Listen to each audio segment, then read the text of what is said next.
Yo, yo, yo, what the business is. It's the Fantasy Football Show with me, your man Johnny Main, and my brother from another mother, Mr. Nicholas Wilcox. We are here on this hot June day here in the Trap studio I got going on here. We got camp notes, we got trades, we got verses, we got all that. So without further ado, man, Nick, what up, bro? Yo, what up, homie? What up, man?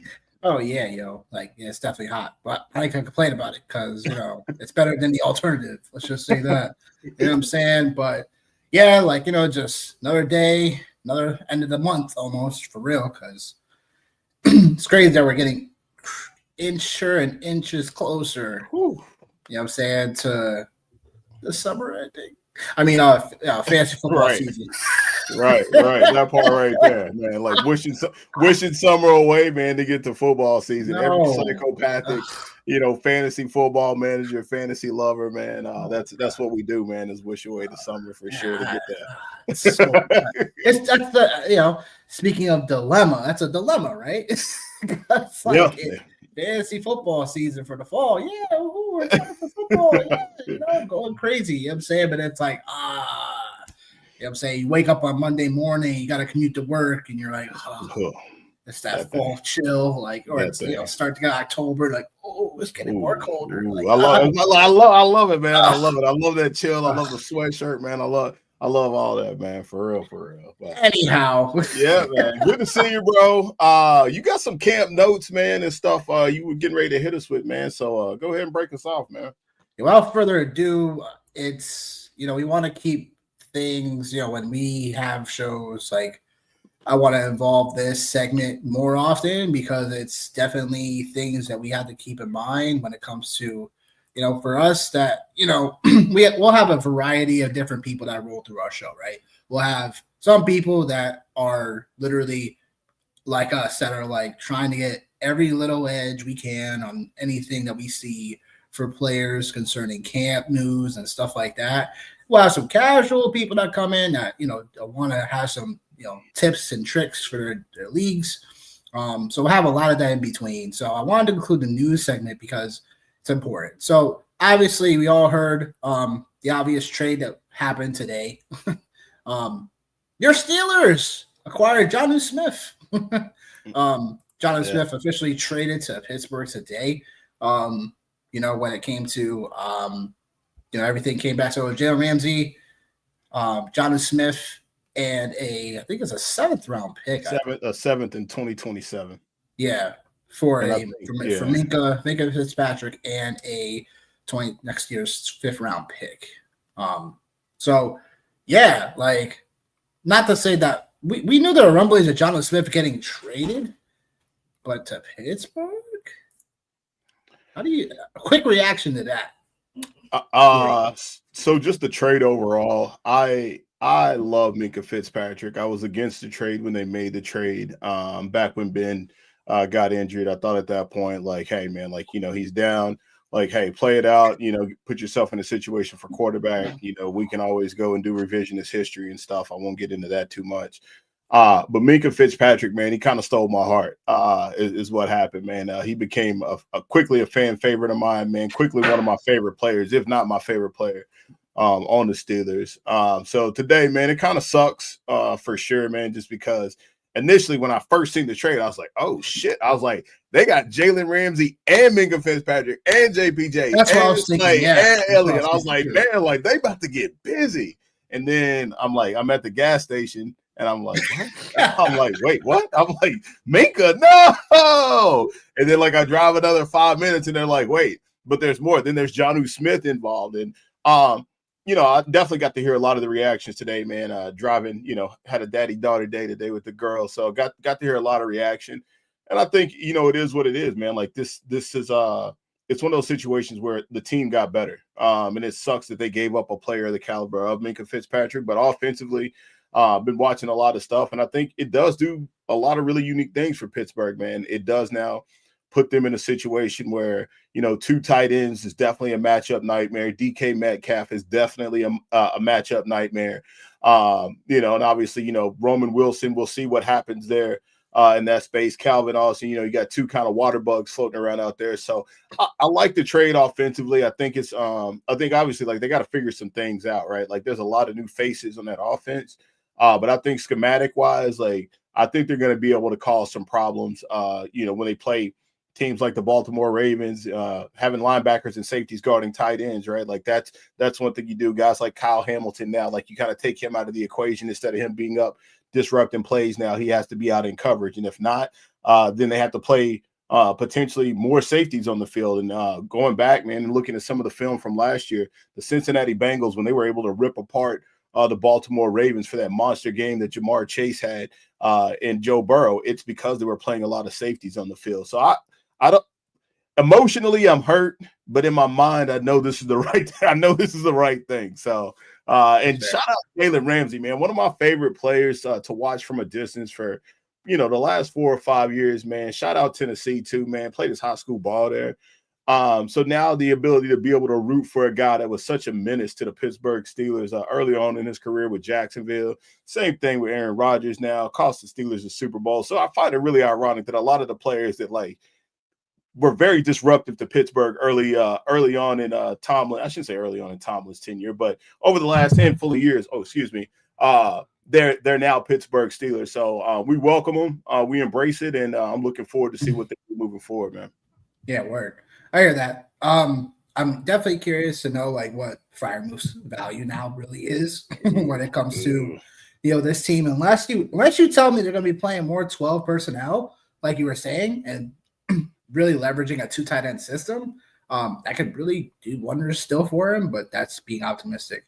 I think from the Steelers' perspective, like when it comes to Jonnu Smith, when it comes to Pat Freiermuth, especially for best ball, like you're already getting these guys. Like Pat Freiermuth was already going really late anyway, so now he goes from a point to where you were getting him maybe 14th round, and now you're probably drops down to the 17th round potentially, and like so the last round probably underdog drafts, and then best ball formats for like DraftKings or drafters probably still able to get him as your 3rd tight end, emergency 4th tight end, whatever.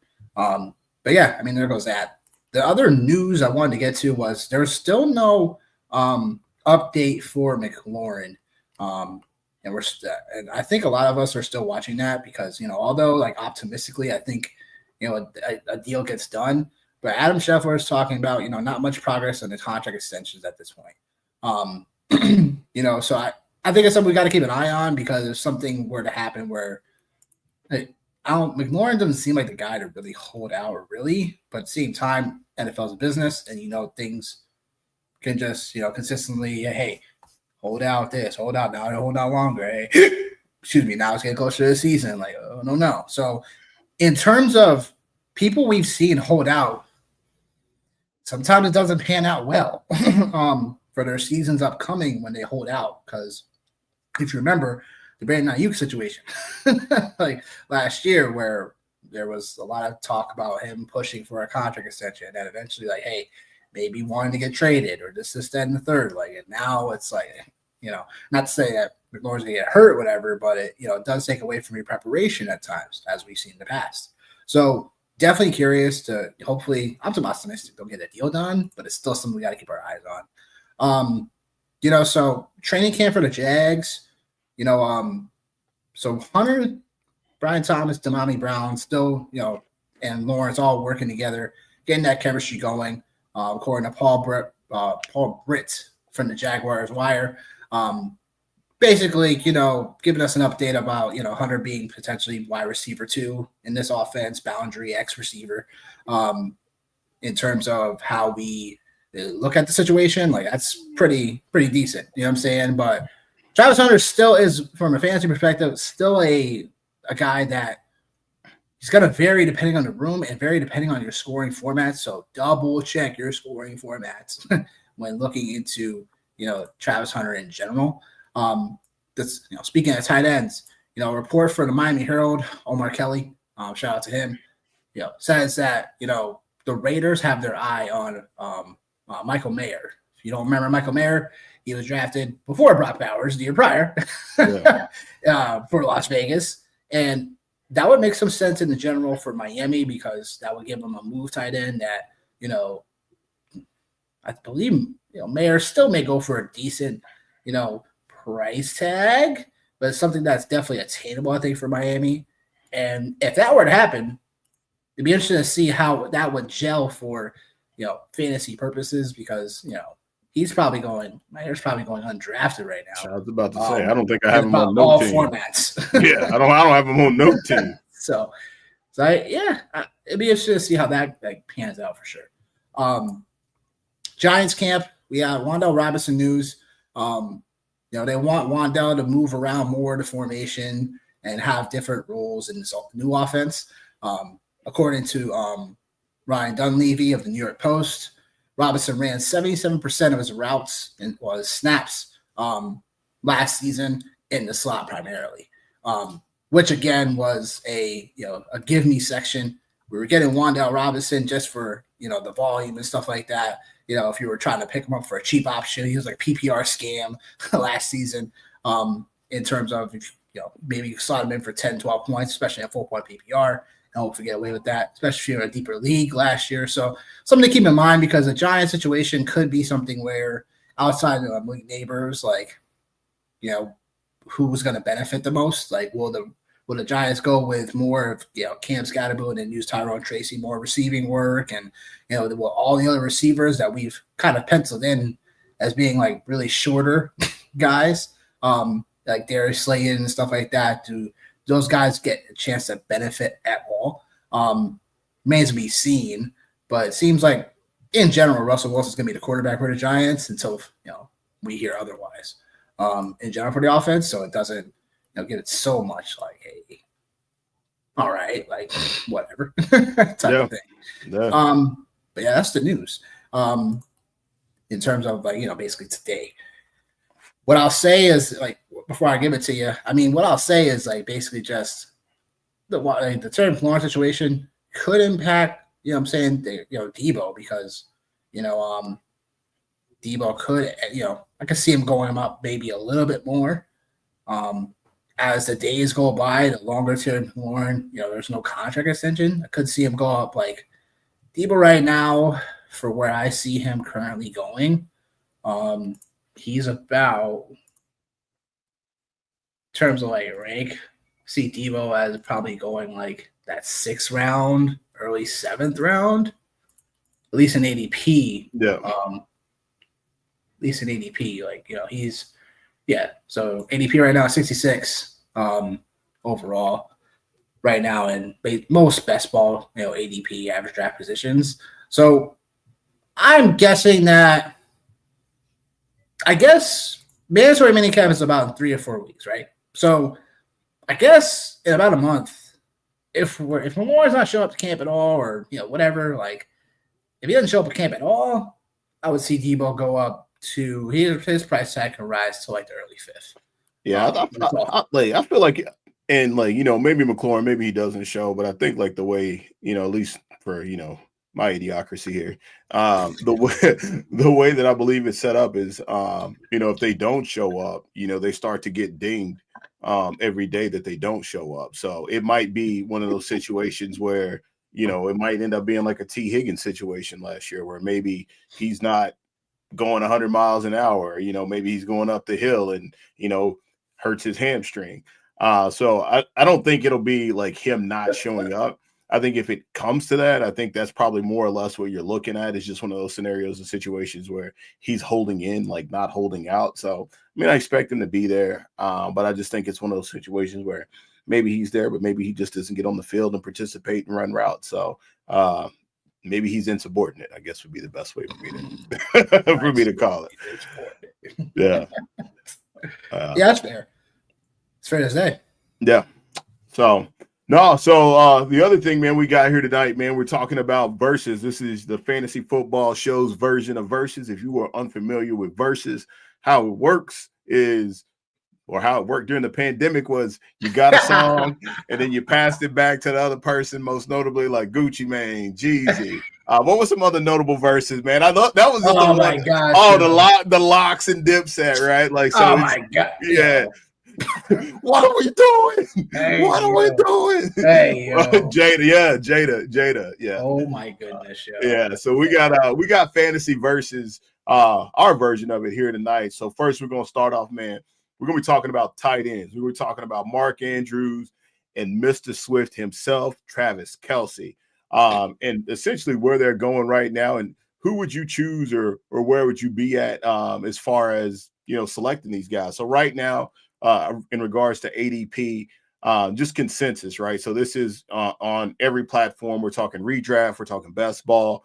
Right now, Travis Kelce is averaging around the 7.4 in a PPR. Mark Andrews is around 8.11. My brother, who are you taking? Because obviously I'm going to give you my take and who I'm taking. But who do you like out of these two in regards to their draft value? And if you were on the clock, if you were at 7.4, you taking Mr. Swift. If you're at 8.11, you taking Andrews. What's the move for you and why? I don't know. I guess it's going to be – I guess what I want to say for tight end in general for me is I think for me at this moment, we're talking about just best ball ADP right now, and then we'll talk about season long eventually as we creep more into it. I think from a best ball perspective, I'll give it both ways when it comes to these debates, because I think it's good to give things in perspective, as everything is for June 30th, because obviously things can change. But I would say look, so according to ADP, Travis Kelce goes 79th overall. Mark Andrews doesn't go until 104 on average. Give me Mark Andrews later, because as much as I like Travis Kelce, I'm just worried about, again, that we'll find ourselves in a situation where the Chiefs, they were already reluctant to give him the ball, during our fantasy seasons. The only time Travis Kelce, in a way, really got going was towards the end of the season, but it was already they're about to be in the playoffs, stuff like that, whatever. So for me, and Travis Kelce, several more years older than Mark Andrews. Mm-hmm. Mark Andrews coming off a year where he led all tight ends and touchdowns. Yep. And that was because, and granted, remember the first 4 or 5 weeks, he was covering from a car accident, people. So it was kind of just unfair to kind of bring down Mark Andrews when looking back on it, because it's I told people, he had a car accident, 7th, 3rd. Everyone was panicking. People were dropping Mark Andrews left and right last year. It was crazy. I picked him up in a couple of leagues. It was nuts. But I will say as far as the targets in terms of target share and in terms of how deployment Mark Andrews goes, he's still Lamar's favorite target. Zay Flowers, is there as well. But we all know it's at least Mark Andrews getting at least a good amount of targets, a good amount of showcasing of what he does, and not to obviously touchdowns go up and down year by year, but I do think that if we give same type of overall projection to Mark Andrews, and we get him maybe a round and a half, 2 rounds later after Travis Kelce goes, it's just Travis Kelce is going name value, and I'm not saying that his ADP is so off. I just feel tight end's just one of those situations where it's very hard in a way to kind of predict season by season how the top tight ends will turn out. Because sometimes, last season, right, we were drafting guys like Sam Laporta. We were drafting guys like McBride still in that same area, stuff like that. And obviously Mark Andrews and Travis Kelce. So again, it's year by year. I just want a tight end that's going to produce year in and year out. So give me Mark Andrews later, so that way I can build up my other positions. And I don't necessarily worry about tight end, because Mark Andrews, we were getting 4th round, 5th round the last couple seasons. And now we're getting him later at this moment in time. I can only imagine what season long is going to look like, because season long leagues, I'm sure it's going to probably be the same thing, if not even more, because people will still kind of value Travis Kelce by name. They'll still expect to chase, I expect the public to kind of still be on Travis Kelce in terms of how he's going to turn around and stuff, whatever. But again, my only hesitancy, like with Travis Kelce, really is like I just think the offense. It's just based on value at the moment. If we're valuing Rashee Rice, Xavier Worthy, both these guys are going within the top 50 of most drafts in general right now. And then we're talking about Travis Kelce being outside of that, like 25, 30 picks later. It's like these guys all can't hit, right? Unless the crazy Kansas City Chiefs offense comes back from the dead out of nowhere and everybody here eats, including Pacheco. I don't know. I just think the market in some ways have this wrong. And that's why I'll go with Mark Andrews later. Okay. All right. No, I just obviously, man, you know me, I like to be able to do my homework, man.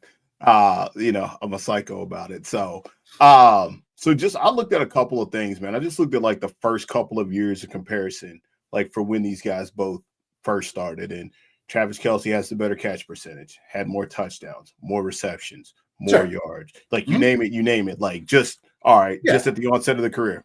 That's fine. Like just more. All right. So remember, the Ravens' offenses when Mark Andrews was coming along were still a lot more run heavy. We're talking about Greg Roman offenses. You know what I'm saying? So it's not shocking that Travis Kelce leads that. Like we all know Travis Kelce. No, and again, just looking at it, just giving both of them like the fair shake on everything. So we're looking at Mark Andrews' career year 2021, 1,300 yards, 9 touchdowns, 107 catches. Cool. All right. Each year, his receptions have decreased. His routes have decreased. His touchdowns have decreased with the exception of last year, which obviously was a very touchdown-heavy year for him. 11 touchdowns, 55 receptions, 69 targets. Now, we go to Travis Kelce. Travis Kelce had 133 targets last year for 97 receptions. Yes, you're right. Rashee Rice, when he went down, like that's kind of when the floodgates opened back up for Travis Kelce for sure. No matter what, though, Travis Kelce is still going to be a part of this offense. And even if it's nothing more than him just simply moving the chains and catching an occasional touchdown here or there, 6, 7, 8 touchdowns, I still think you can probably pencil Travis Kelce in for what Mark Andrews did last year. So, like, for me, and I'm all about the value, like 100%. I'm all about it. But I just think for me, like, when I'm looking at this and I'm going over, like, what do I want to do? Like, I shouldn't say there's nobody nipping at Travis Kelce's heels because obviously there's Rashee Rice and there's Xavier Worthy, right? There's all those. But you can make the same case, like, if you want to play devil's advocate, and I know he's washed probably, but D-Hop came to town. Zay Flowers is, in my opinion, that's the reason why a lot of these numbers don't look the way that they did going back to 2021. And if you're buying into Zay Flowers, then you have to think that like Mark Andrews doesn't get as big of a slice of the pie as he did, I'd say last year. But I mean, he only had 69 targets and granted the car wreck. So I think I'm gonna go Travis Kelce, man, because I think what's gonna happen, right? Like you talked about it. Maybe the market has it wrong, man, and maybe people are just sour on Travis Kelce. But if you're talking about Travis Kelce at this point, if you're talking about him at 7'4", you got 2 running backs, you probably have your 3 wide receivers, maybe you have a quarterback, maybe you have another flex. You get your starting tight end at that point at 7'4", depending on what your roster format is. And like there's a floor there with Travis Kelce. I don't think we're expecting him to go out and lead the league. Like we know it's not going to be, 2018 Travis Kelce. Like we know it's not going to be that guy. Like that guy, well, not 2018 Travis Kelce, 2019, 2020. I think I'm going to go with Travis Kelce, and I'm going to take the floor, play it safe, and see what happens, man, at that point with a future Hall of Fame tight end. I think we've seen it before with guys like Gronk. We've seen it before with guys like Tony Gonzalez, later Antonio Gates, guys later on in their career. Maybe they're not as explosive as they once were at one point in time, but they still know how to go out there and get open. And if you really believe that Patrick Mahomes, to your point, like I think you hit a really great point, man. Like if Xavier Worthy and Rashee Rice are going, in the top 50, then like what you're saying Patrick Mahomes is obviously going to get back to Patrick Mahomes form. And if Patrick Mahomes is getting back to that form, Travis Kelce is going to be involved in that in some capacity, man. So I got Travis Kelce as far as the tight ends go, man. Let's have to see how it plays out. Yeah. It's only because look, like I get what you're saying. Yeah. The body of work for Travis Kelce makes sense per year, per average, based on projection stuff. I'm just saying from a market perspective, Yeah. like I feel like Travis Kelce in a way from ADP, like in some ways it's right, but I wouldn't be shocked to say if he goes like the next tight end that goes before him is Laporta, 62nd pick right now ADP. That's fine. You know what I'm saying? Like I think that's if he got bumped up to there, that's fine too. So we're getting a slight discount with Travis Kelce. I think there's a lot of people that still expected Travis Kelce, you know what I'm saying, to come out and ball out. You know what I'm saying? People were drafting him the year before, a first round pick. Travis Kelce. Yeah. Oh my gosh. So now you're getting him at a very, steeper cost, like, easier, livable cost.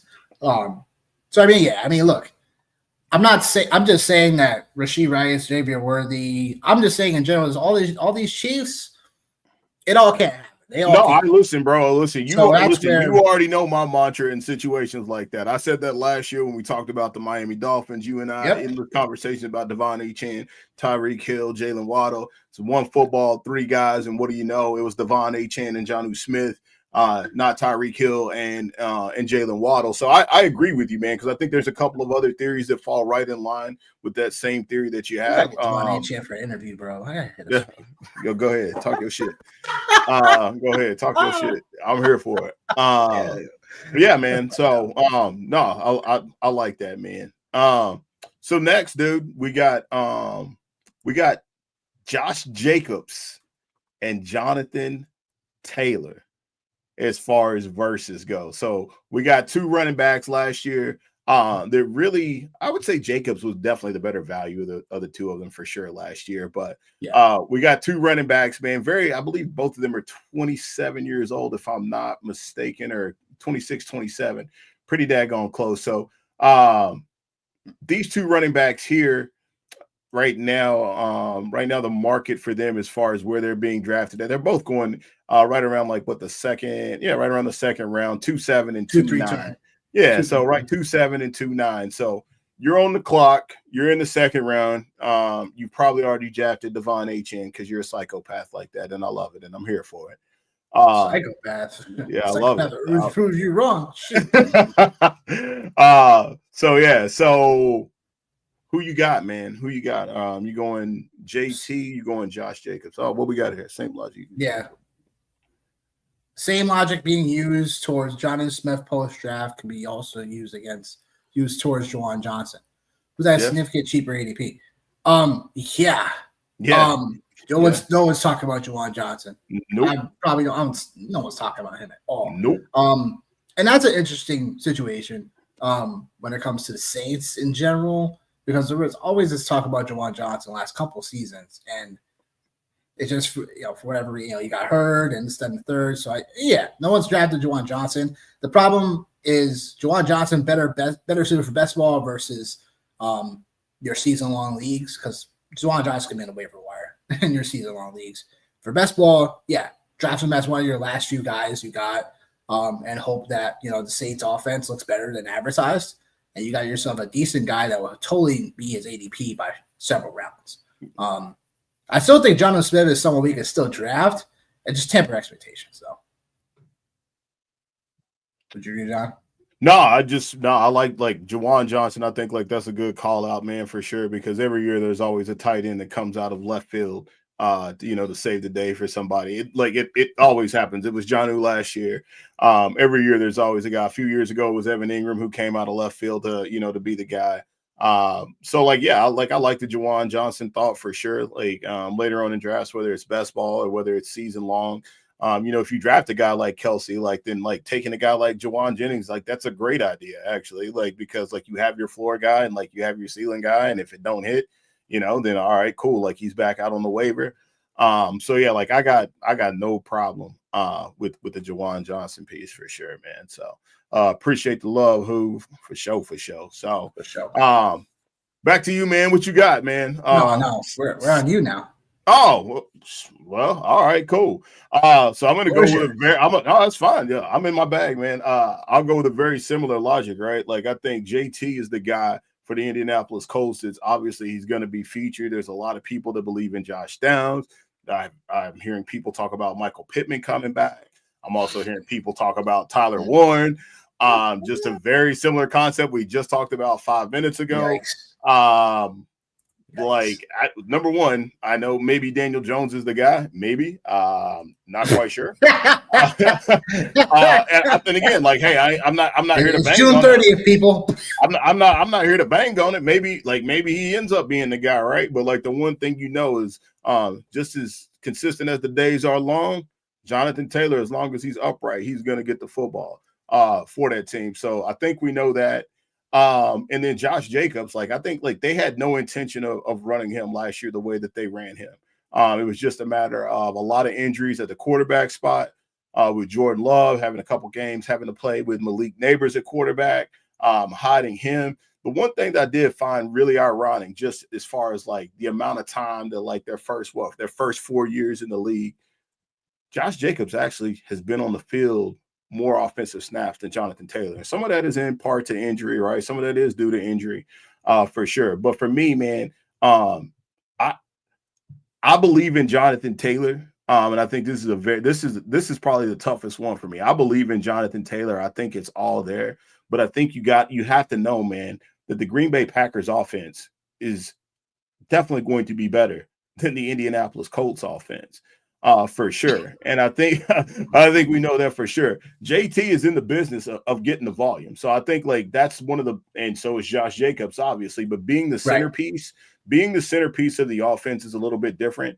And Josh Jacobs, man, like Josh Jacobs he's even been a little bit better in the passing game, like than JT, which is like, when you think of Josh Jacobs, you don't really think about him in the passing game.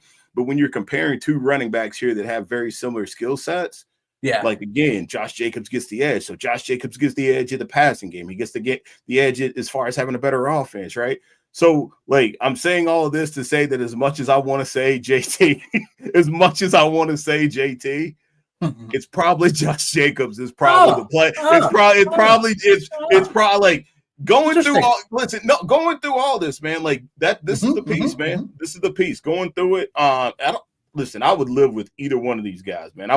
I wouldn't care. Like if somebody took Josh Jacobs ahead of me, I wouldn't even bat an eye taking JT. Like wouldn't even. Yeah, they pretty much go neck and neck. Yeah, like I wouldn't even bat an eye. But like if I have my preference, like in regards to this, it's definitely going to be JT. And one of the other things too was a random stat I found about JT.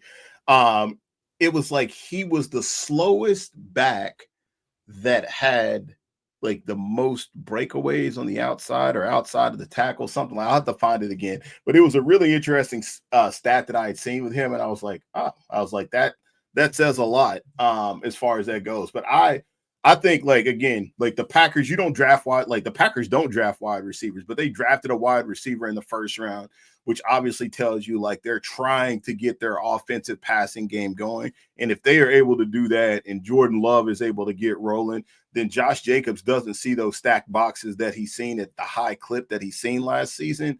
And if that's the case, then again, edge Josh Jacobs versus Jonathan Taylor, who is going to live against a stacked box because he's got AR and Vanilla Vic back there playing quarterback. So so that's what I got, bro. Yeah, I mean, look, I've always gone back and forth for both of these dudes, honestly. It's usually where like I like grabbing, you know what I'm saying? Like, Jacobs, I didn't grab much of last year. Taylor, same thing. But it was something where it was like, right now, we're talking about ADPs currently, 19th overall. Jacobs right now, 23rd overall. Both of those guys are in the same tier for me when it comes to running backs after there's several more got off the board. So for myself, I mean, I'm going Jacobs because, look, like, Jacobs has proven that he can, stay upright, be healthy, game for game. And I like Taylor for ceiling. If we're talking about ceiling, yeah, I would say Taylor has the upside in ceiling, which is not surprising. But at the same time, Josh Jacobs, like, we're talking about, a running back that, like you were saying, like, an offense. I just like offenses that, look, give me running backs that are going to be decent when it comes to the run game. in terms of overall performing better offense. Like the Colts offense is going to be a mess. Like, and I know we said this before, but it's also like, can you really count on this offense? You know what I'm saying? Like outside Jonathan Taylor, like I know people are excited about Josh Downs. I like Josh Downs as well. I mean, people are excited about Michael Pittman, Tyler Warren and stuff like that. Shea Steichen still the offense, still runs that offense. Like it's just again, like it's just does, for me, like Jonathan Taylor, like there's times where he didn't, he suffered because of the offense. He suffered because of the team. So I just want a guy that in Josh Jacobs that will still have great floor games, but can give me some decent ceiling games as well, Josh Jacobs. So I'm still, if you want to give me one or the other, I'll take them both. But honestly, like if I'm going to take one, so give me Josh Jacobs, a better offense. Like you were saying, Matthew Golden coming in, being drafted first-round pick sheds a lot of knowledge for the Packers in terms of they want to get Jordan Love this passing game more aerial again. Because there were times last year we were talking about the Packers, like, look, like, why are they spreading? They're constantly running the ball all the time, like constantly being a balanced offense. It was like nerve-wracking in a way.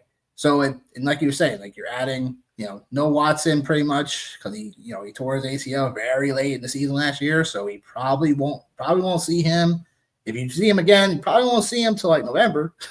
That's very earliest. So you're talking about Matthew Golden, you're talking about Jaden Reed, talking about Romeo Dobbs, talking about Tucker Kraft, like a great offense in general for terms of pieces and around Jordan Love. So it's like Josh Jacobs where he's going. I see in some rooms he'll drop to maybe like the 27th, 28th overall pick. So yeah, in terms like again a value that could also give me some decent ceiling, give me Josh Jacobs. I like Taylor. I just think that in some rooms, I know people are gonna go get too excited. They'll grab him a little bit ahead of ADP. So that's where again, like I'm just one of those guys. Like, look, depending on where I'm at in the draft, if I'm going double RB, I'd love to get Taylor to RB2. Like, RB1 just seems like. Not that I want to be excited about it, but at the same time, it's like, hey, like, do we realistically think that Jonathan Taylor can finish as a top 3, top 5 back again? Definitely in the range of outcomes. This offense just doesn't give me like that reassurance, Like I want some reassurance, like give me that reassurance for this offense. Like Anthony Richardson and Daniel Jones, like yikes. Yeah. Just yikes. Who we're talking about, even though JT feels like the better play, but Richardson most likely getting beat out. I do like the Green Bay's chances of not playing from behind.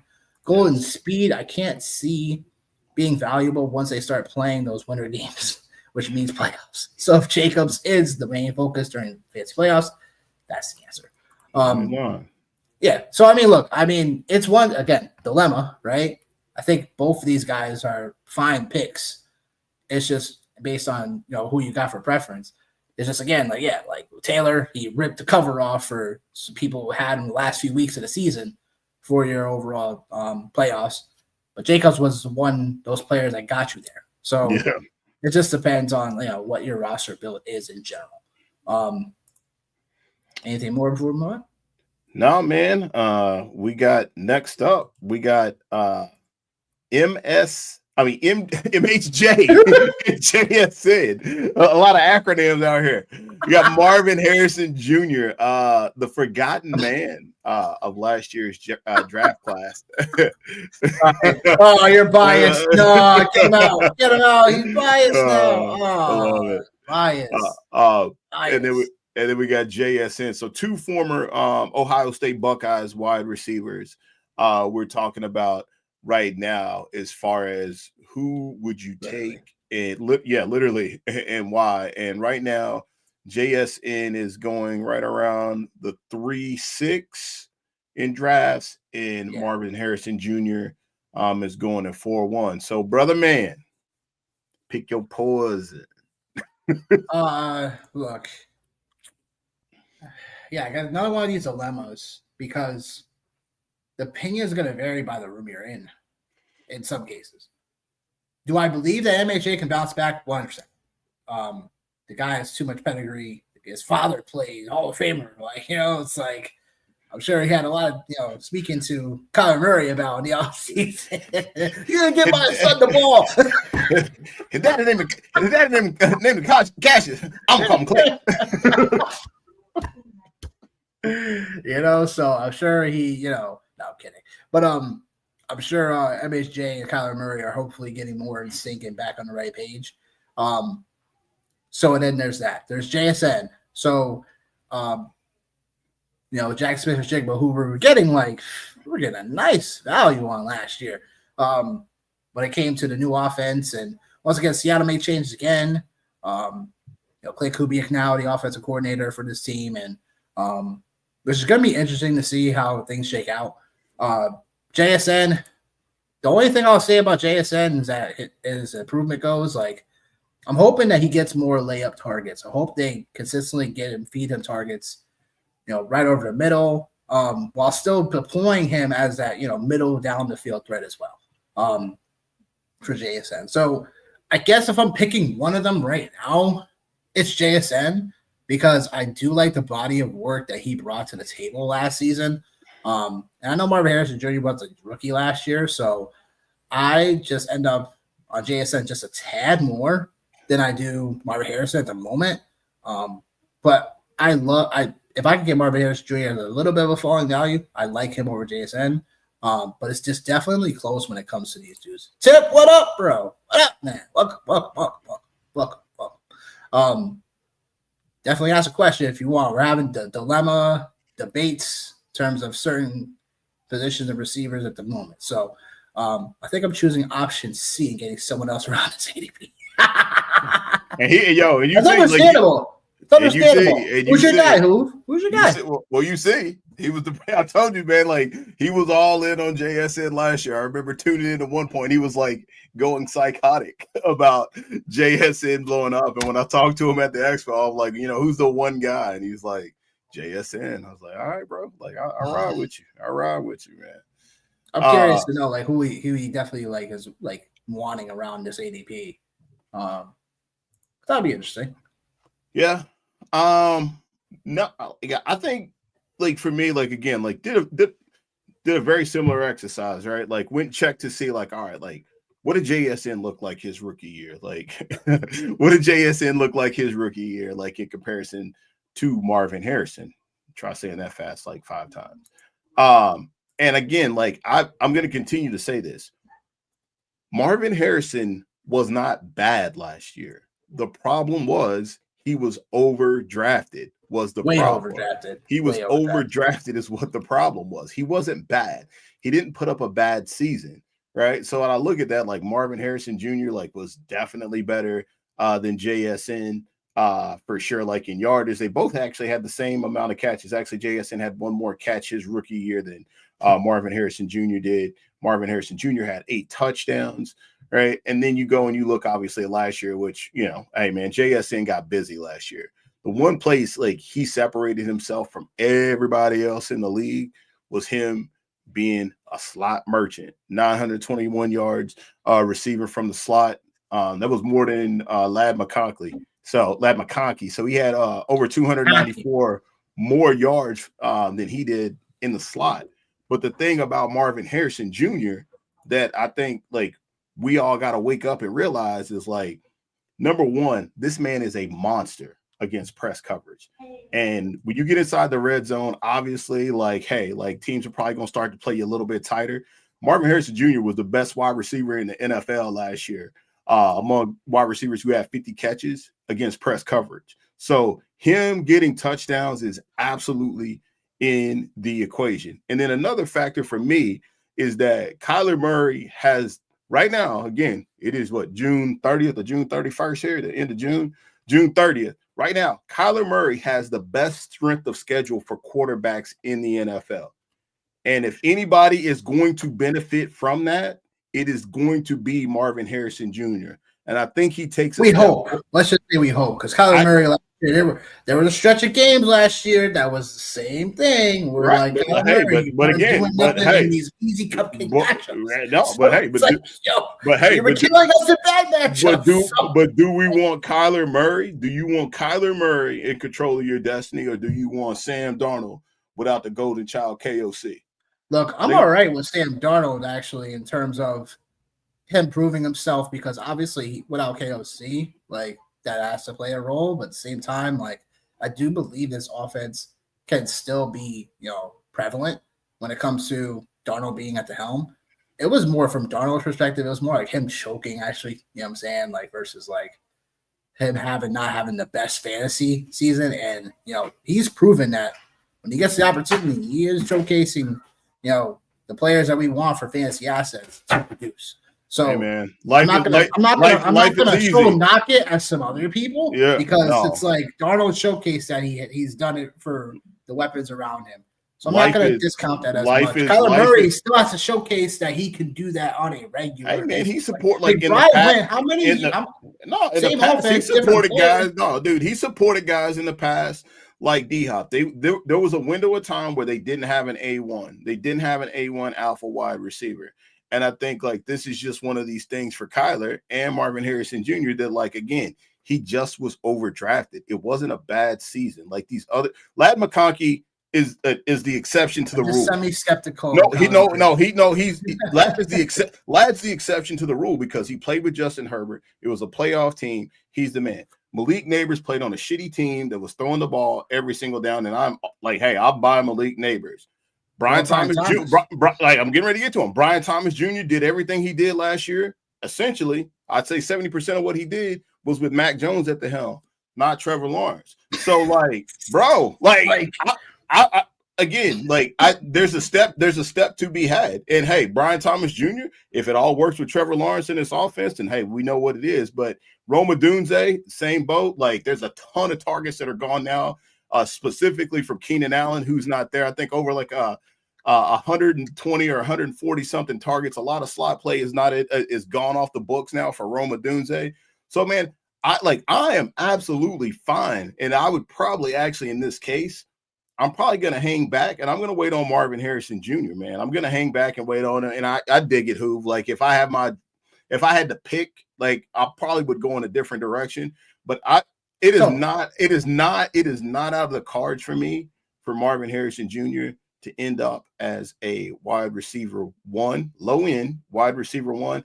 It's not out of the cards for me for that. So I'm going to go Marvin Harrison Jr. here, man, in this situation. That's fine. I mean, it's more about for MHJ, it's literally like it's tied to Kyler Murray, literally. Like, it's not to say I don't believe in Kyler. It's just I would love to take him in the right rooms. It's just can that chemistry finally come together that we've been trying to witness?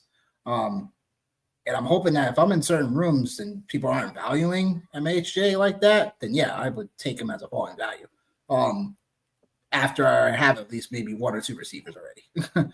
You know what I'm saying? That's where I think there's times where you could take risk on certain guys already based on your roster construction. But it'll be interesting to see like how it all shakes out. Like I don't mind either one of these guys, but yeah, I mean, we're looking at other guys that, but we got guys that are going that same range as Adams, Hill, Evans, your guy DK Metcalf. You know what I'm saying? Devontae Adams, like 100%, like 100%. There's other guys that are like going around that range. That there's for at least for best ball formats, and then as we transition to season long, like all those guys go on that same range. I bet you when it comes to season long, like your Adams, your Tyreek Hills, your Evans are still going to go up a little bit more than these guys after. So it'll be interesting to see how that shakes out too. But just to keep something in mind. Yeah. Next we got Kenneth Walker taking on Joe Mixon. So I guess this is something that I'm gonna go a little different on because I like Mixon because in terms of where he's going is like feeling like it's a bit criminal right now for me. Mixon is going literally both of these guys are going. ADP is screaming both of them at the same pick, 56 overall. For my tiers rankings, like I have Mixon just slightly higher than Walker. However, what I do believe in is Clint Kubiak's offense. What I believe in is Kenneth Walker still. I still think he'll have a better season. Correct. Crazy if I'm right, crazy if I'm wrong. But I do think that Kenneth Walker can find himself in a better position to be better than Joe Mixon. Because I know Joe Mixon is going to be, he's been a guy that has been heavily relied on. He had a decent season in Houston as well. Once again, he got nicked up last minute. Same thing with Kenneth Walker. So I do think I think people in certain rooms, like I said, perception-wise, are going to go Joe Mixon definitely higher than Walker. And that's no problem to me. So with Walker, for me, the reason why I'm a bit more bullish than some people is because that's, Clint Kubiak's offense and his father, they love, the, zone, going on the outside, hitting that edge for the running backs. And Kenneth Walker, I think that could really suit him very, very well. Because Seattle's offense last year, let's just say that they're a bit too pass happy in some cases, because Geno Smith consistently was leading the league in like pass attempts last year, and it just seemed like it was going well, but it wasn't going well. There were times they just weren't giving enough balance. I know Zach Charbonnet's back there and stuff too, but I do think both of them could still coexist. I think Kenneth Walker, though, we're waiting for the season. If this is like make or break for me for Kenneth Walker. If this is not season for Kenneth Walker, then I'll be like, all right, bro, you gotta go over here. Yeah. You gotta go over here. Yeah. Have a seat. Because that will be the last time I put my money where my mouth is on him. But but with Joe Mixon, I have no problem with people saying he's undervalued and stuff like that right now, whatever. Because he's proven it time and time again. I don't know. Both of these offenses are pretty intriguing in terms of how they'll use their running backs. But yeah, go ahead, John. I know what you're gonna say. Yeah. Actually I spent a couple days, man, watching Kenneth Walker on film and just trying to be like, all right, before I'm just like, give me Kenny Walker. Let me see what's going on. Man, both of these running backs got their own set of issues, man. We got some issues here. We got some issues, man. We got some issues.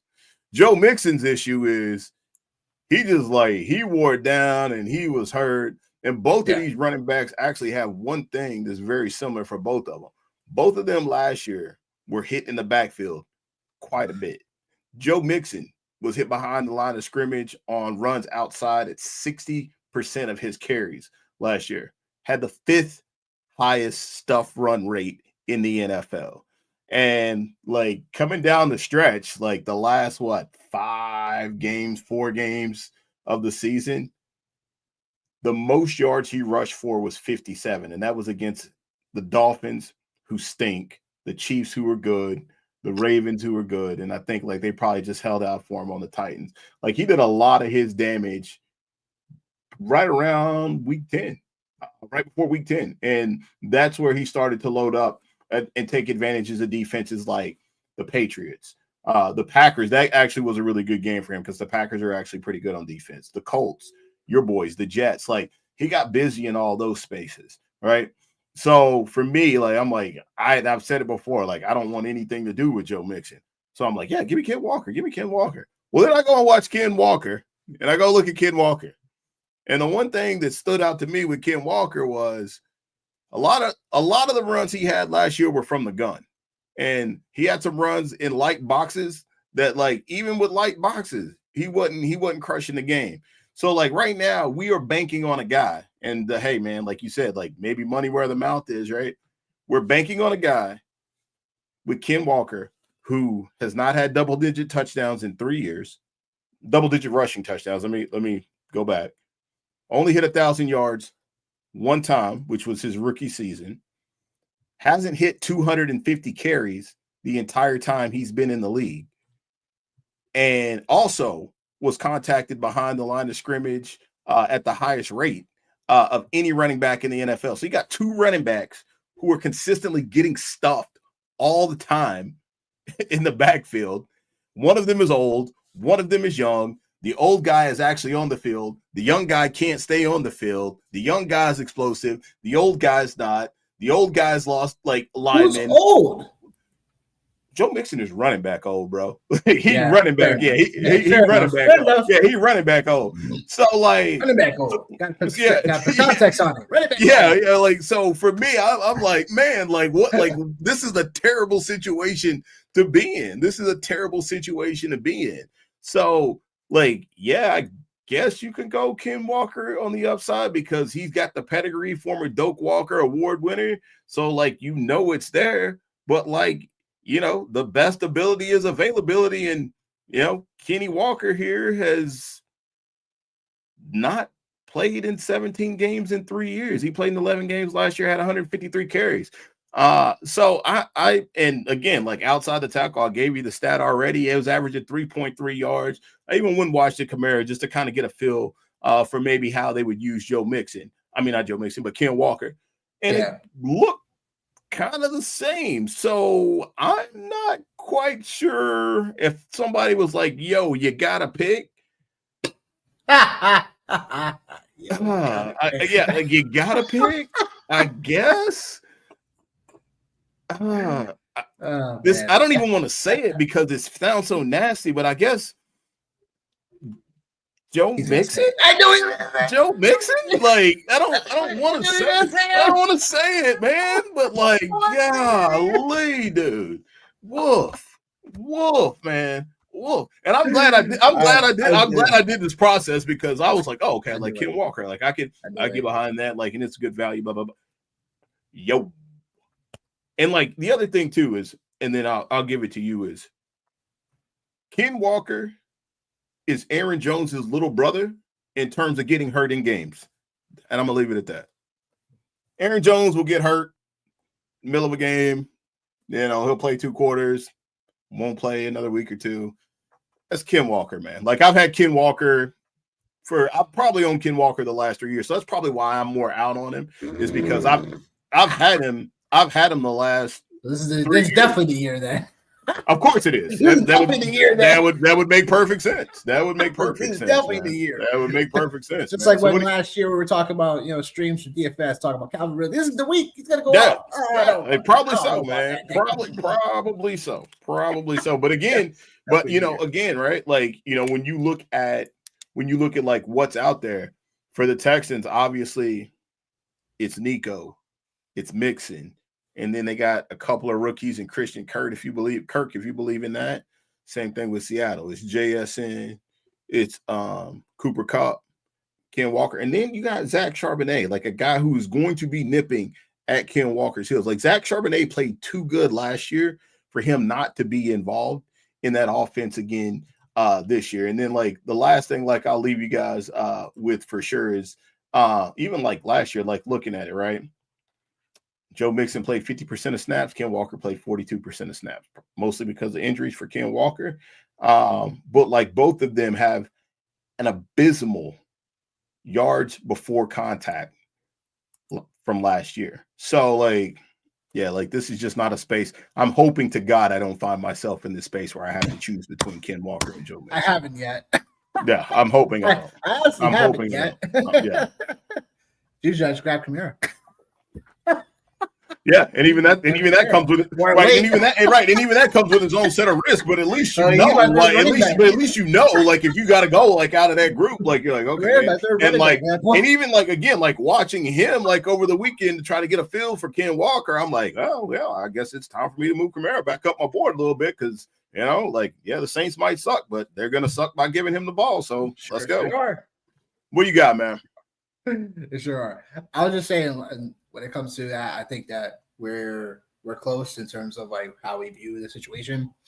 I just think that I'm gonna go. It's more of a leap of faith for me with Kenneth Walker, because I do think like you said, Joe Mixon's 29. You know what I'm saying, running back. He's had his fair share of Nixon injuries, and Mixon, the times he's always looked decent where it's like the double-digit touch, the 2 touchdown games or whatever, or something like that. Mixon's always looked decent. Even dating back to when he was Cincinnati Bengal, where he had like 3 touchdowns in one game, you know what I'm saying, stuff like that. it's just time after time now. I find myself, beating teams that have Mixon on them constantly over and over again, especially for the playoffs. So it's like, again, like I just think for Kenneth Walker, it's a bill of health concern for a lot of people and a usage thing. I think both of those hopefully get corrected upcoming because, Kenneth Walker, he played, the most snaps, what I'm saying, in terms of being on, passing downs. He's had the most, he was, targeted the most, 52 targets, his whole career so far last year. So, which is not saying much from the running back position, but this is something that could be built upon. But I do think this is going to be more of a run heavy offense. So I do think both him and Jarvis have, ability to be, 1A, 1B situation where, I don't think it has to be like the old school. Hey, this guy has to get 25 carries, whatever, stuff like that. No, Walker can do enough when it's 18 carries, 17 carries, whatever. You know what I'm saying? Now actually be a good thing for him so he's not, so injury ridden down the stretch. So I think that like I said, this is the year that Kenneth Walker has to be Kenneth Walker this year. Like for him to do it. If it's not, then we'll have to really like tamper expectations, like, for him in general. But I do think a lot of things are starting to look like good for him in terms of, again, new scheme that wants to feature the run. You know what I'm saying? I think that Zach Charbonnet, for as much as we want to nip at, he might nip at his heels. I still think that's a good thing because, again, new age of the NFL is that you have to have your running backs fresher. So, I think there will be some weeks where, like Charbonnet may have a better game than him, whatever. Oh my gosh, I'm freaking out. Got to trade Kenneth Walker. Okay, I'll take him. Yeah. So I imagine that's going to happen. So, but I do think Mixon still, for where he goes, is still a decent value. But again, temper expectations. I'm not expecting anything from Nick Chubb or anything like that per se, nothing like that either. So, but I would say, like, look, I know a lot of people probably go Mixon, and that's where I'll Zach and go Walker. Dig that. Last one. All right. Well, next one we got is a pair of rookies here. We got the number 1 overall pick. Well, pair of rookies from last year. Sophomores. They weren't sophomores last year. They were rookies last year. That I know, but now they're going to be sophomores this year. So, a pair of rookies from last year. Caleb Williams and Bo Nix. 2 guys who, at the beginning of the season, were going in 2 completely different directions. Caleb Williams was a guy, another rookie that was being overdrafted in drafts going into the summer. Bo Nix, who was a forgotten man, forgotten man, and then as the season went on, it started to go like this, and then Bo Nix ended up being a very critical component to a lot of fantasy managers as far as them, in their success in the playoffs or potentially even winning championships. Some changes in the Shy. And then we got... You watch that show? Dude, actually, you know what? I watched it off topic. I watched it last season. Me and my wife, we got into it. And she's like the worst at TV shows, bro. Like, if she got I hope she's not listening. Hear you say that. Yeah, I hope she's not listening. But we got to season 4, season 5. And she just stopped watching it. I'm like, what are you doing? And so we haven't picked back up on it, but I see all these things online. But I actually like that show. But Bo Nix, Caleb Williams this year, changes in the Shy. Obviously, Bo Nix, not a lot changed. Got a couple of elevated skill players potentially in the draft and in free agency with RJ Harvey, Bo Nix, Caleb Williams. Obviously, lost Keenan Allen, gained Ben Johnson, gained some offensive linemen. What you got, man? Which one of these signal callers you rolling with? I guess let's give some context, right? Because Caleb Williams, obviously, I'm willing to give him a pass from last year because Chicago just says most times they just have no idea what to do with quarterbacks. I love it. It's they most of the time just have no idea what the hell they're doing with quarterbacks. you look at the regime that they got rid of.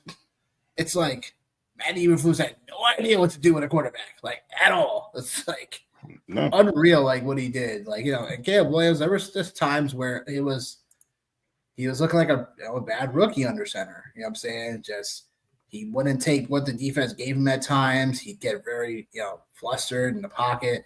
He was literally like one of the top leaders and getting sacked the most in the league, though. So it's like sometimes there was that as well. So some of that was him in general, him just like, just processing too slow, looking at the film and looking at some of the games that from last season. He just looked like he sometimes in a deer headlights at times. And again, by the time, his clock ran out of the head, he got sacked. So there were some things that were concerning on tape perspective. And then statistically, it's like, there were just, the grades weren't always the best in terms of, it was a mixed bag, right? So we had, he had a passing grade between 75 and 83 in 4 home games in the second half of the season. But he also he had 5 games as a top 6 fantasy quarterback. So again, like there were some things that where Caleb Williams was a mixed bag because we all know he has that rushing floor, similar to Bo Nix. Now with the new regime, Ben Johnson comes in, new head coach. So there's a lot to like about the new situation for Caleb Williams. Caleb was right now going 103 right now when it comes to ADP for best of all. Bo Nix going 92. I'm gonna go with in terms of like Bo Nix, like obviously, he had an electric second half of the year. The first half of the year was like there were some things that from a tape perspective for Bo where he was just being very safe with being very safe. They would, if it wasn't there, he'd check it down, or if it wasn't there, he just wouldn't force it. And then the defense would get his backing at times. So that changed. The game I remember it changing was, I think it was literally that, I think I want to say the Atlanta game.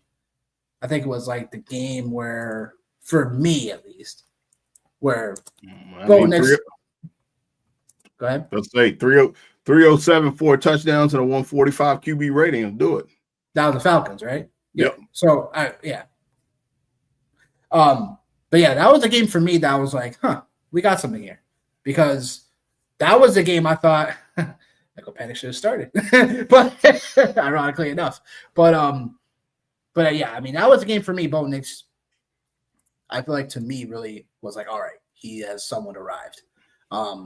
Because that was where he then, he had his, he tied the Broncos rookie record that game, and that was his career high at that time. So, yeah, with Bo Nix, that was when, we started seeing more of that dual threat, consistency, and him just being a better quarterback in general. So I think he could still build upon that. Broncos having a little bit harder of a schedule upcoming this season. But I do think that the nucleus for Denver, when people were just talking mad shit about Denver and Sean Payton last year, these guys were like, are they going to win 6 games, whatever? I was like, I'm like, you got to get – Sean Payton's got to at least get, 5 wins, right, last year. Bro. And then they overachieved. So I'm not saying that, they can't take a step back a little bit with Bo Nix at the helm, but I do like Bo Nix when it comes to – it goes Bo Nix. He goes in a territory where right now, after Hurts, which Hurts is like 47th right now overall, the next quarterback that gets taken is Patrick Mahomes, Baker Mayfield, him, then Murray. And then the next after that, it's Goff, Fields, Caleb. In that next tier, some people, depending on what their tier is, whatever, they flip-flop those around. But Bo Nix still goes in a tier where it's like after Mahomes and Baker. So I do like that tier. It's basically him and Murray. But I'll just say with Bo Nix and Caleb, like I wouldn't mind waiting a little longer at QB and go Caleb, because I do think there's some untapped potential here still with him because of this whole new regime. It's gonna be a new scheme. Like everybody should have more of a understanding of how to get this offense better. And I think Caleb Williams can build upon it. But I'm going to go with Bo Nix because I do think that Bo Nix has I want to say has a better weaponry, and they already improved upon getting RJ Harvey.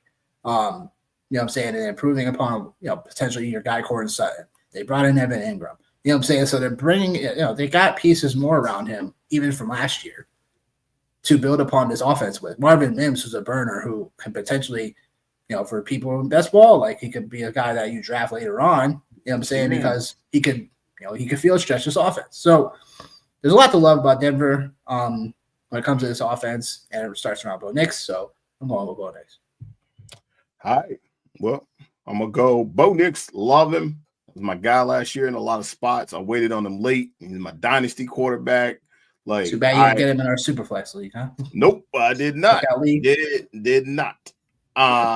Went with so many other guys like Bryce Young and yeah, and like, hey man, Bryce Young's a guy that like I'm here for again. I'm here for him again this year. I'm here for it. Yeah, but Caleb Williams, man, give me Caleb Williams. And I'm just going to talk about a few things.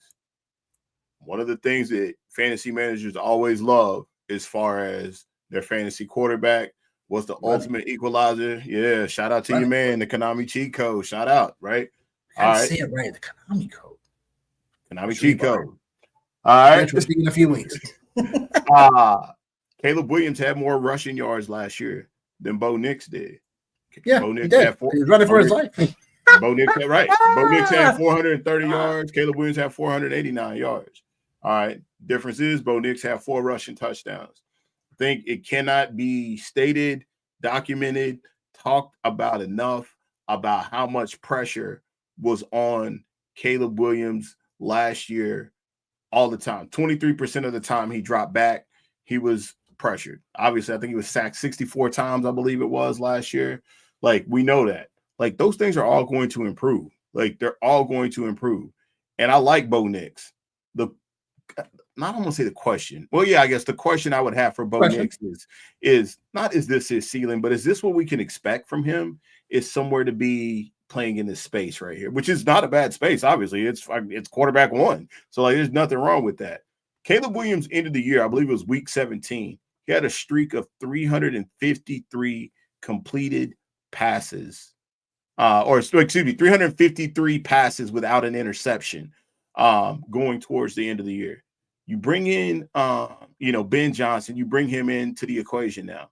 Last year, again, for whatever it's worth, didn't run a lot of play action here, but Caleb Williams last year, his QBR, his quarterback rating was 93.7% last year with play action. Went back and watched some of Bo Nix's interceptions. Actually, watched all of Bo Nix's interceptions. 4 of his interceptions last year were him trying to throw the ball to Courtland Sutton in some capacity. 2 of them were tips. 1 of them was halftime, and the rest of them we'll just chalk them up to bad reads, and he was throwing to other receivers. I do think getting Evan Ingram is obviously like that's going to help, right? Because like just talked about it. Obviously, RJ Harvey, like maybe he doesn't turn the ball. He didn't even turn the ball over a lot last year, but like maybe he doesn't turn the ball over as much. Caleb Williams should not turn the ball over as much. Like you have another year now at Rome Odunze. Like obviously you have Cole Kmet and Colston Loveland. I don't know about Loveland. I don't know how that's going to shake out. We'll see. DJ Moore, you got DeAndre Swift, right? Like, so they didn't necessarily add anybody. Like Colston Loveland, we'll go with that. They didn't necessarily add anybody, but I think we all know Ben Johnson going in. Luther Burden. Yeah, I totally spaced it. Like totally. Whoop. So whoop. Didn't even go there. So like, again, like a rookie, got a pair of rookies out there. But I just like where Caleb Williams is going and what could be as far as him being a QB1. The pedigree is there. We all know it's there. If Ben Johnson can fix a broken Jared Goff with that limited skill set, man. I don't want to be late and I don't want to miss out on Caleb Williams because it might be a scenario where you don't get a chance to get Caleb Williams this cheap again for another 7+ years, man. You know what I mean? So hey man, hey, we see it all the time, man. Like we see it happen every year. The moment That's why we're talking about Bo Nix right now, is he was in the right situation. He had a number one wide receiver. He has a great play caller in Sean Payton. They had an abysmal running game last year. He was still able to make it work. Ben Johnson, I don't want to say this is the same situation, but like a lot of similarities. Questionable running game. They revamped the offensive line. Like DJ Moore, for however you truly value him or look at him as a wide receiver one, he's a better wide receiver, a better starting number one wide receiver than probably 75 to 80% of the league out there. It's still got a lot of talent. So I like, for me, the value is there with Caleb Williams. The upside is there. It's not a big risk. And one of the other things for me with Caleb Williams, whether you talk about best ball, whether you talk about season long, whether you talk about super flex, so many different options you can get to be able to stack things up with him. If you wanted to go exactly, you wanted to go Caleb Williams and DJ right. Moore, Rome Odunze, right? Rome Odunze is a guy that could absolutely pop. Again, like the same we were talking about Marvin Harrison Jr. I believe like, it. He's on my seat. Yeah, like Rome Odunze, like he's in the same space. Been saying that, since the season was over, right? So for me, I think there's so many things, and I will end with this. Cole Kmet is another tight end that is like not even being picked. And I get it. Colston Loveland was drafted high. If Colston Loveland he just got paid a year ago, bro. They just paid the man.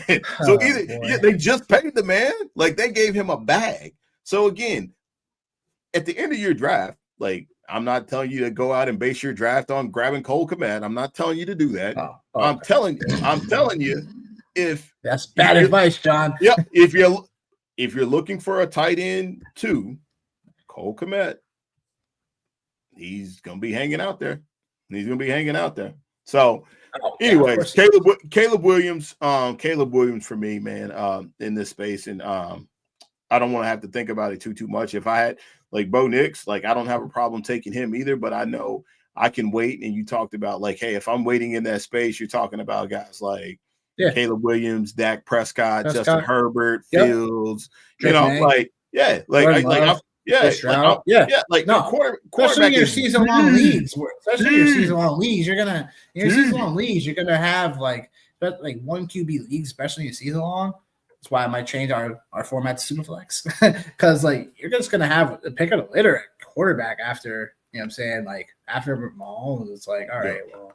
You know what I'm saying? After wherever you value at the end of that tier, it's like your game. Like maybe not even have to draft a quarterback. It's so seasonal leagues upcoming. Maybe not draft quarterback. There's gonna be something there. It is deep. It is deep, so, man. It's the deepest I've seen quarterback in quite a while. Time. Yes, absolutely. Quite a while. Absolutely. So it's very interesting to see quarterbacks. So, look, QB, tight end. Typically, those are onesie positions like you could definitely potentially really wait on if you really want to, like from a roster construction point of view. So, but look, like Bo Nix, I think might just have more of a ceiling than Caleb Williams in some capacity. So I think it's fair where he's going. But yeah, like you said about just Caleb Williams, like you can at that range, it's him, it's Purdy. You know what I'm saying? Like. You could go a little bit later with Herbert. Like, so there's just a lot of ways you can go. Yeah. Dig that. So, all right, brother. I think our verses went pretty good tonight, man. So we knocked this out. We still got our Scott Fishbowl draft that we still have not drafted yet. We July 20th, baby. July 20th. We've seen a lot of people. Throwing up their rosters and stuff like that, man. Like, that's definitely fun to see. Definitely good to meet some good people down there. And don't forget, man, like if you haven't donated or even signed up, fantasycares.org. Right. Make sure you do that. But, we're getting closer and closer. I'm getting more excited to that. I think we're 7 weeks away from the expo too, man. Like you mentioned at the top of the show, bro. Like it's yeah. Yes, it is getting closer and closer and closer. The fall. Yeah, for sure. So we will be back next Monday as well. And so next Monday. That's schedule, bro. Yeah, next Monday we'll be back next Monday. And as we're back next Monday, we're gonna do something very similar to this. That's what we'll leave you with, something very similar to this. Kind of leave you for a teaser. So hopefully, man, we'll see everybody back here at the same time, at the same place. If you don't know, look at the bottom. Please like and subscribe to the show. Follow us in the great world of X. You can follow us on Blue Sky as well. Any of those things right there, man. We appreciate all the love and all the support. If you're not Facebook people, John. Jeez. Yeah, well, we got some Facebook people on here. We got some Facebookers. I mean, you know, I ain't seen, I got my Twitter friends and my Facebook friends. If you're looking at this on Facebook, you're probably already my friend. So, but nah, man, you got anything else, man, before we get ready to wrap it up, man? Nope. We'll see y'all, everybody, next week. Until then, we out.